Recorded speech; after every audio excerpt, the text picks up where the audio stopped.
This episode is brought to you by Sovereign, a software and data company powering commerce media campaigns for the world's largest brands. With real-time purchase intent data collected from over $3 billion in annual retail spend, Sovereign's commerce media deals are helping reach consumers at the time of purchase and deliver better outcomes for advertisers. To learn more, visit sovereign.com. That's SOVRN.com to learn more. This podcast is brought to you by Adelaide. Media verification and measurement are undergoing major disruption. Legacy players are pivoting to performance advertising, AI is reshaping brand safety, and attention is replacing viewability. Adelaide is leading this shift with AU, a new way to assess media quality that scores placements based on their potential to drive attention and outcomes before your ads run. Think of it like a credit score for media. Finally, a clear view of quality before you buy. Take the guesswork out of your investment strategy and try Adelaide AU on your next campaign. A word from our sponsors. Imagine if solving every marketing challenge was precise, intelligent, and lightning fast. With Zeta's AI Agent Studio, it is. Our purpose-built AI agent turns insights into action, executing high-impact workflows, optimizing spend, and accelerating performance across the customer journey. Use pre-built or customized agents to drive results that matter. See how we do it by going to zetaglobal.com/ATG. Again, that's zetaglobal.com/ATG.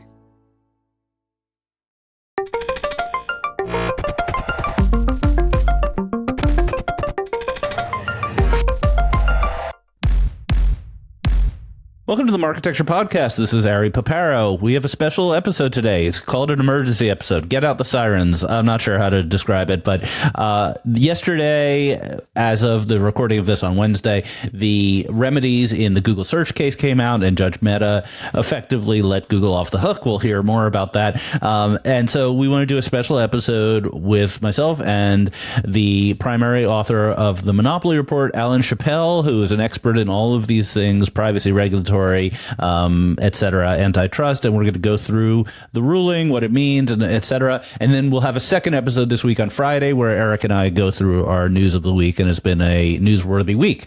So with that, let me welcome Alan Chapell. Alan, thanks for being here. Hey, Ari, thanks for having me on. We're starting to become like a rotating cast of characters in the Marketecture world. We just pull people from left, from right. Everyone kind of hears the same voices on different podcasts. I like it that way. You cross-pollinate a little bit. Yeah, exactly. So take us through it. What did Judge Metta rule in these remedies? Well, I think at a high level, Judge Metta basically took what Google proposed, made some very minor edits to it, and then put that in his ruling. And that's sort of it. I mean, a lot of us were, maybe tongue in cheek here, but almost mocking what Google had initially proposed. And it turns out that they had the ear of the judge, and the judge mostly agreed. Okay, so as you know, setting the stage, Google was declared a monopoly. So the same judge ruled that Google was a monopoly, and there needed to be some action. And then the actions he recommended were in no way going to stop them being from a monopoly.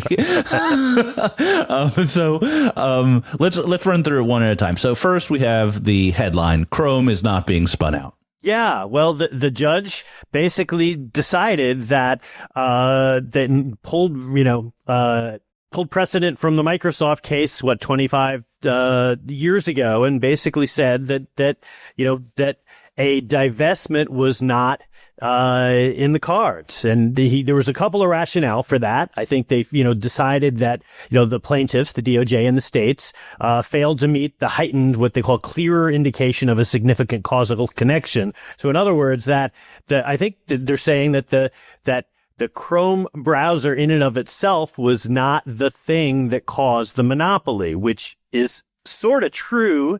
On the other hand, yeah, well, that's the thing is it's sort of true, but if you're really looking at this holistically from the perspective of how Google has been able to perpetuate its monopoly over the last 10 years, it's not true at all. Chrome wouldn't exist if Google had not built it for the express purpose of supporting its search. right? The reason they built Chrome was because they were scared that they were building a business that was dependent on another company, namely Microsoft, who owned the browser. No, absolutely. And then the judge came up with a couple of additional rationale, which I found surprising. The first one was, 80% of Chrome's user base is outside of the U.S.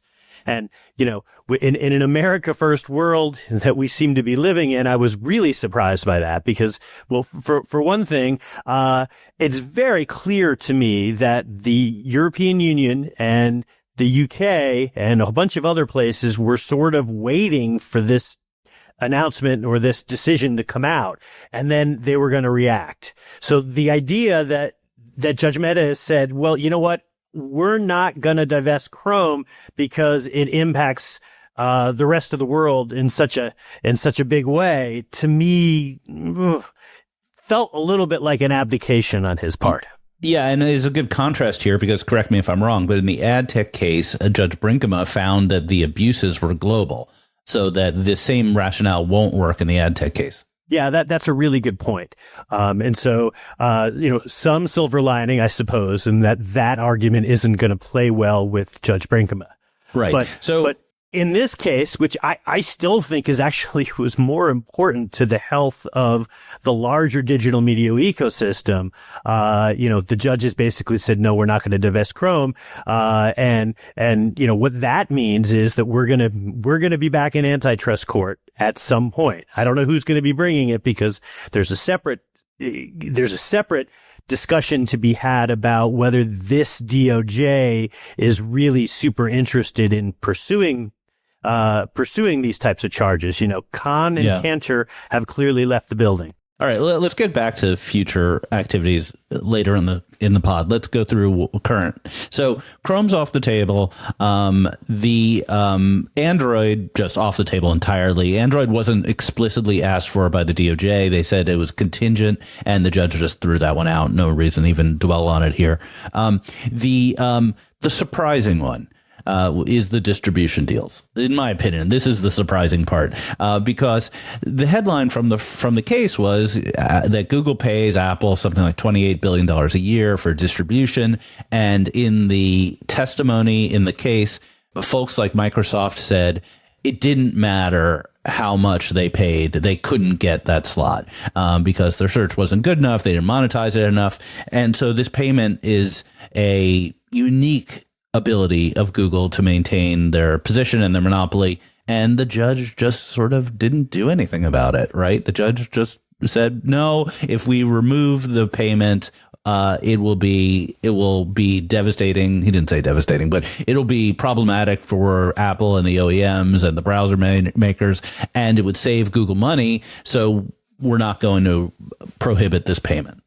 Yeah, it seemed like the judge was afraid of blowing up the market, the unintended consequences argument. And the judge made a couple of references to, look, I can't predict how the market is going to work, which is kind of funny because it's like, okay, then maybe we could have gotten somebody who was willing to venture a guess. Kind of his job. He's like, you had one job, right? That's how it feels. And so, I guess this is great news for Mozilla, who really seemed to be, an entity in search of an actual business model. And now they've got their business model, restored. And so, but at the end of the day, I don't understand the rationale.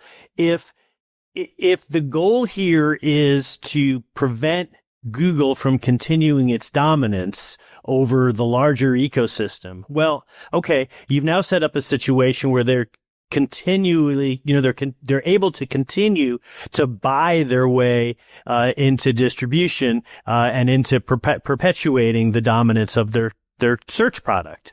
The judge tweaked it. The judge said, if I'm correct, he said the deals have to be on a 1-year basis instead of a longer term basis. The deals can't bundle AI and search, and the deals can't be exclusive, which is sort of a red herring because you can only have one default. So I'm not sure what exclusive means here.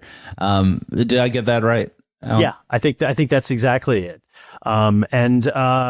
So it's difficult to see how this is really, how this is going to do anything other than continue to perpetuate Google's dominance. Yeah. And it's maybe worth spending a moment talking about the theory of the whole case.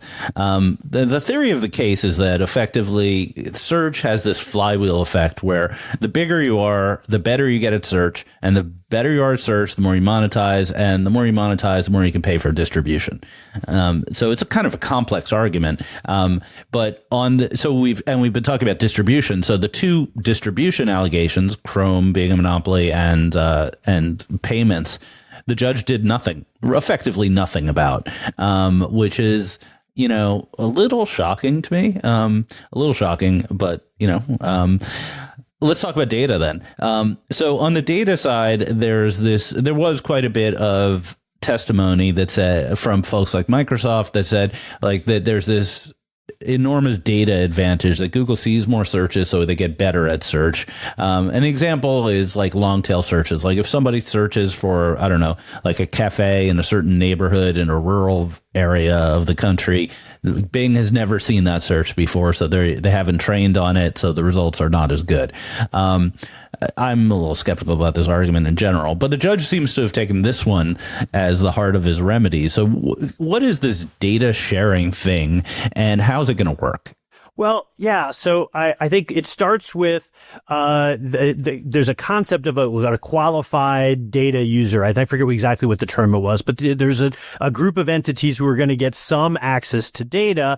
At the end of the day, though, this to me seems like the exact type of scheme which plays very much into Google's strengths, which is to run everybody around in circles for the next 18 months. Now, the one thing that I should point out is that, monitoring this is going to be a technical committee of 5 individuals, 1 picked by Google, 2 picked by the DOJ and states, and then the other 2 picked by the first 3.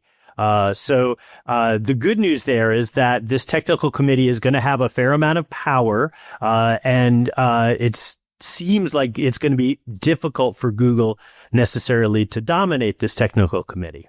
So there's that. Although again, Google is just so good at playing this game that it's very difficult for me to see how any of Google's actual competitors are going to end up with something that is really meaningful that they're going to be able to build a business off of. Because what's going to happen is you're going to create something, you're going to think you've got a certain data flow coming to you as one of these qualified entities, and then there'll be an update or a change, and hey, this is to your benefit. I can just see, some iteration of Alex Cohn or somebody over there, saying, no, this is all good for you. You don't understand. This is all good for you. And it'll be a significant change to the quality or quantity, or formatting of the data that gets received. And it's really hard to build a business off of that. Yeah, I think there's so many nuances here. Like, think about just the privacy aspects. They're not going to want to give out any data that could identify users or user behavior. And that is a giant can of worms. Like, how do they, what sort of data do they provide on geography, on time of day, things like that, which are probably really important. But also there are queries that alone indicate the user, people's surnames in the query strings and things like that. And so there's going to be a whole effort by Google to sanitize the results. And there could be, maybe you can put on your lawyer hat here, which is this subject of this data could be subject to additional lawsuits by other parties, privacy lawsuits, all kinds of people who may not want this data to be transferred despite the order transferring it. Oh, yeah. Well, the ad spaces right now is up against a series of CIPA litigation, the California Information Privacy Act, right, the Wiretap Act. And that's just, pixels are firing, and pseudonymous data is being collected by X, fill in the blank. It's really anybody in the ad space now, because half of them are under some flavor of litigation there. So, but so you could certainly see a scenario where Google completely in the right, says, hey, we can't give this data with respect to California data subjects because of SEPA. And while, some of us will be, up in arms and say, well, that's horrible, you kind of understand it from Google's perspective because they don't want to get sued. Right. And also, we're just talking about search data. Your search results include the profiles they have about you, like your current location, your Gmail activities, the inferred demographics. I mean, for some searches, that's not used very much, but for some searches, it is. Does this include maps searches? Does this include, chat searches? There's like a million points here. One point I also want to make, because like a lot of folks on Twitter, so kind of the ad tech crew on Twitter, just started rubbing their hands together in glee, thinking about all the data they could have, and they're not going to get this data. There's going to be a very limited number of very qualified companies like DuckDuckGo, Microsoft, and a handful of others and get any of this data. Yeah, it's going to be a very narrow list, and it's going to be a moving target in terms of who gets access to the data, probably, but more importantly, it's going to be a moving target in terms of what they get. And some of that'll be Google gaming the system, and some of it will be based on just legitimate concerns for privacy. So last point on the ruling is choice screens. So this is also sort of the one that a lot of people thought was just in the back pocket. Like, don't worry about it. There'll be choice screens where you'll install Chrome for the first time and a little pop-up will say, hey, are you sure you want Google? Maybe you want Bing. I would say that people thought this was a shoo-in, that there'd be choice screens, mainly because it's just such an easy remedy for the judge to just throw in and say they're doing something about the monopoly. And the judge said, no choice screens. They don't want the judiciary to be involved in product design, was more or less what he said. I mean, I don't know. I don't even know what to say at this point. Well, but okay, I'm going to maybe provide a counter to that. I mean, There has been a fair amount of research now on choice screens, and the recognition is that they're fairly useless. And so I that might be one of the places in the ruling that I'm just thinking, I'm not sure I disagree with. All right. So let's talk about the effect of this ruling on Google's search monopoly first. I think the effect is zero. Like will be zero reduction in Google search monopoly based on anything in this ruling. Yeah. This is let the market figure it out is really the message here. And maybe the market figures it out. Maybe we're back in antitrust court in about 5 years with a different DOJ, coming after Google's AI. But the one thing I just want to point out here is there was a time in 2013 when Leibowitz was running the FTC where I think collectively they missed a moment to rein Google in. And I think this is another one of those moments. And what really strikes me is that things have become so much more difficult now because of how big Google has gotten. And I just wonder 5 years from now, is Google going to be even bigger and, have its tentacles out in even more places, and be even harder to rein in? Because one of the judges here's issues was, hey, they're intertwined in so many things that breaking them apart or doing something meaningful is really going to screw things up. And I don't want to screw things up. That was definitely the feeling of the remedy. So a couple of points to follow up on what you said. So to some extent, AI saved Google here, because basically, and the judge writes this, AI was not a big part of the original trial, but it became a big part of the remedies trial because AI is, as we've discussed in this podcast endlessly, the biggest threat to Google's search monopoly.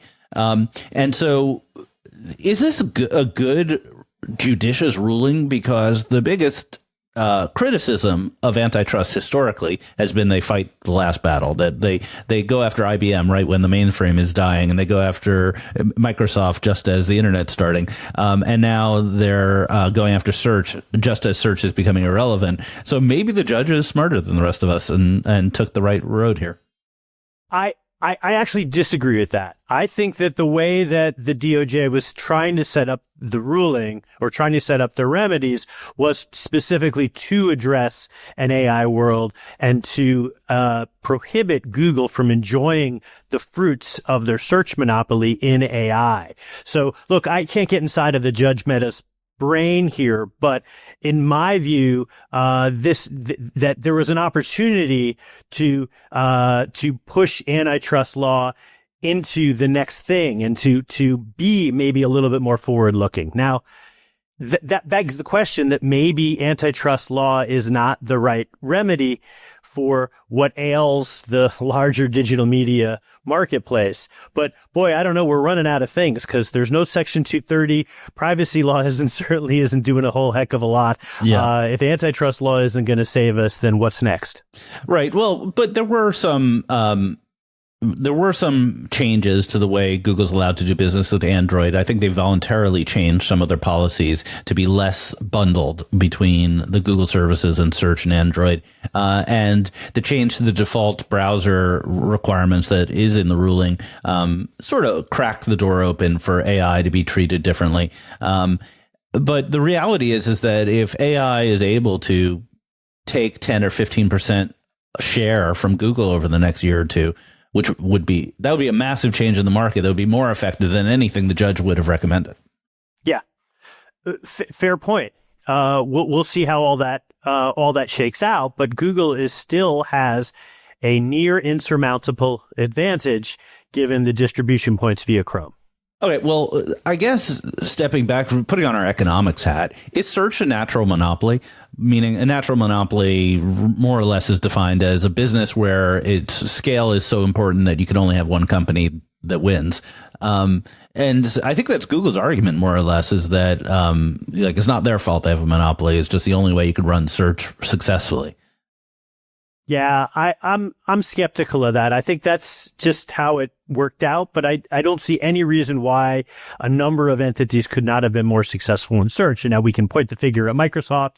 We can point the figure at, what was it, Ask Jeeves or going way back. But like Yahoo would be the main one. Well, yeah, Yahoo dropped the ball in so many places over the years that, I guess search is certainly one of them.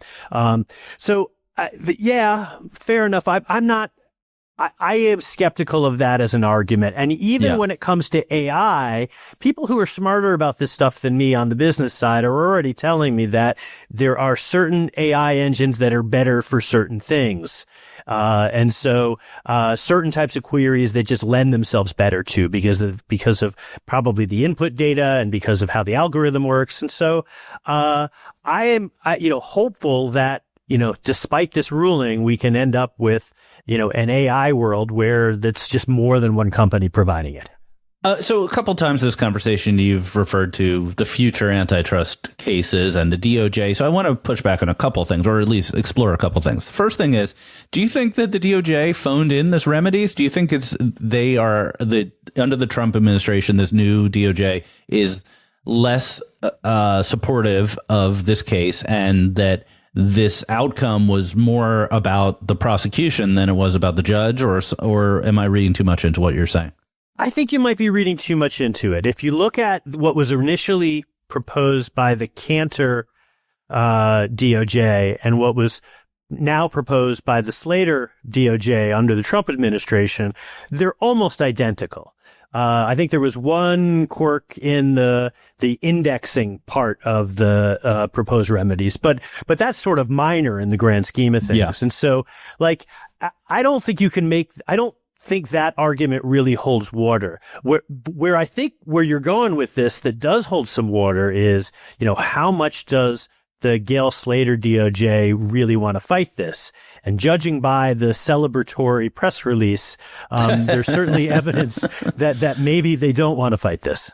Yeah. So for those who don't know what we're talking about, in typical Trump fashion, the DOJ celebrated this as a massive victory, which is just, right out of some, Cold War propaganda.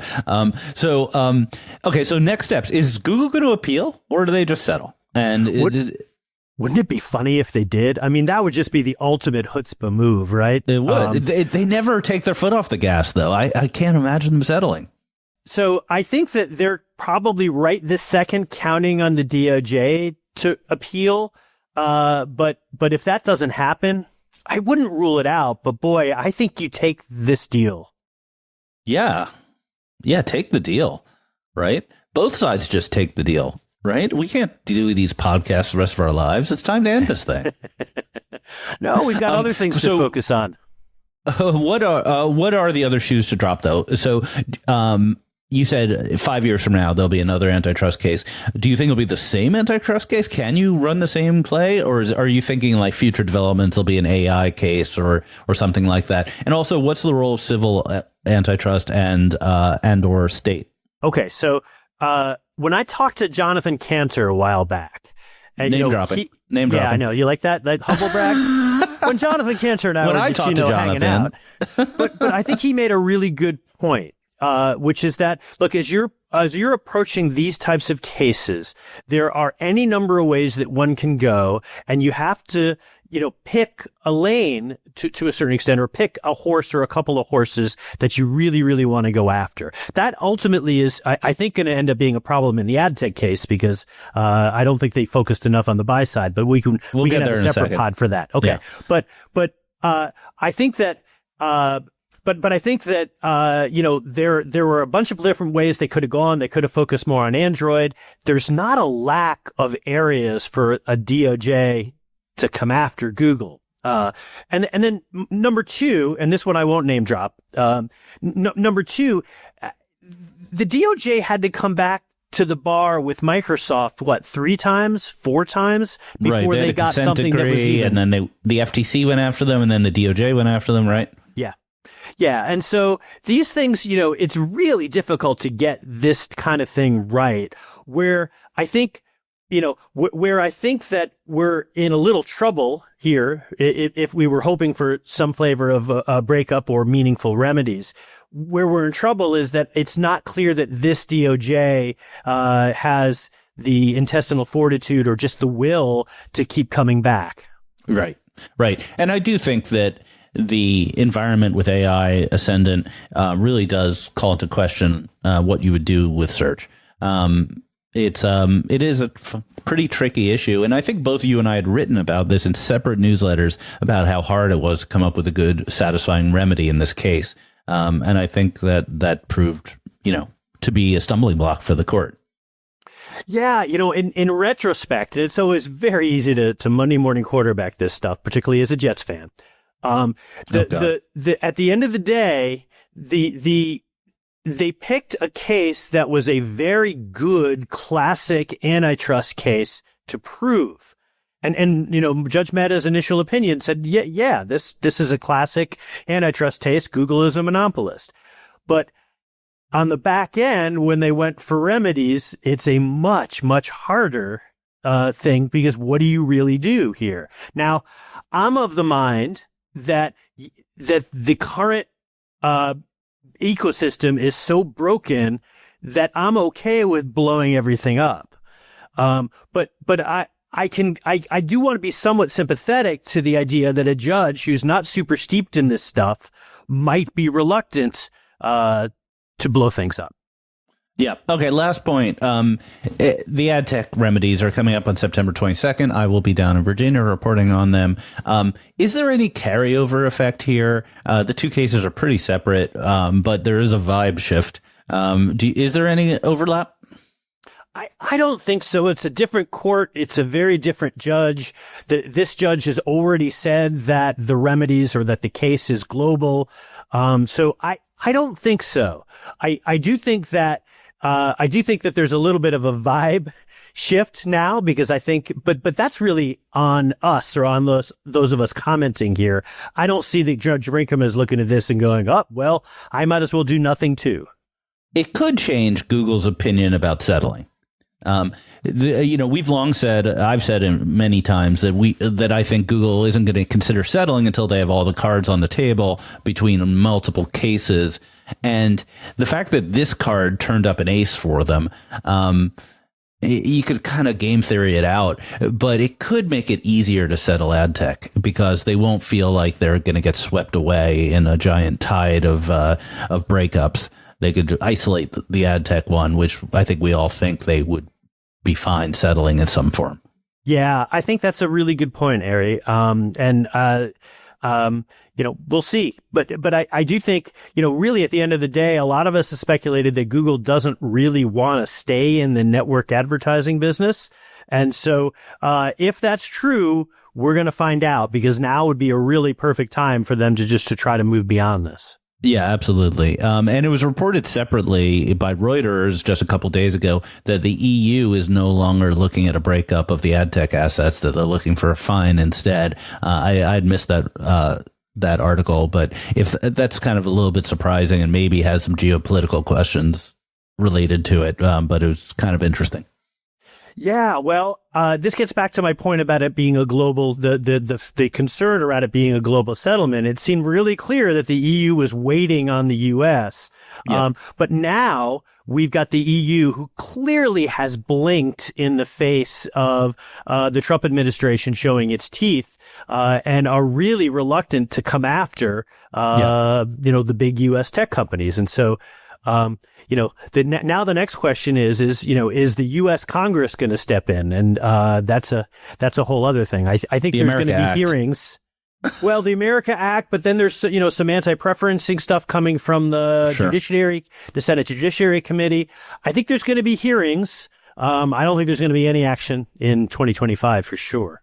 And the big loser here, Perplexity, because they wanted to buy Chrome. They closed down their ad division. It's all bad news over there. Yeah.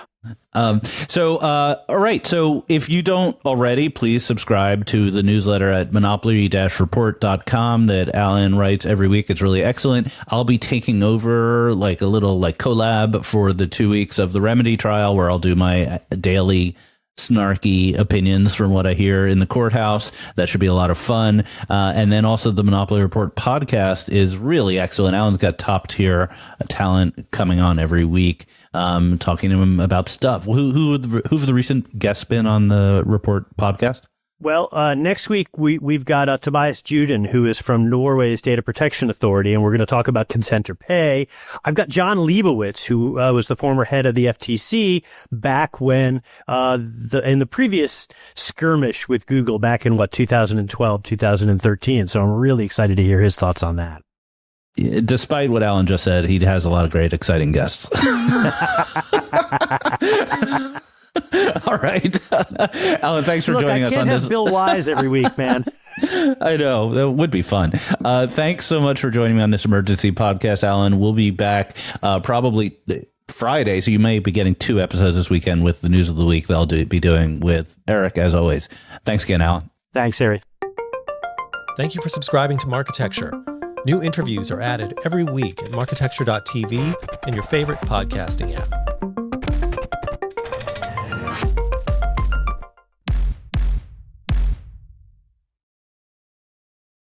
Thank you for listening to the Marketecture podcast. New episodes come out every Friday, and an insightful vendor interview is published each Monday. You can subscribe to our library of hundreds of executive interviews at marketecture.tv. You can also sign up for free for our weekly newsletter with my original strategic insights on the week's news at news.marketecture.tv. And if you're feeling social, we operate a vibrant Slack community that you can apply to join at adtechgod.com.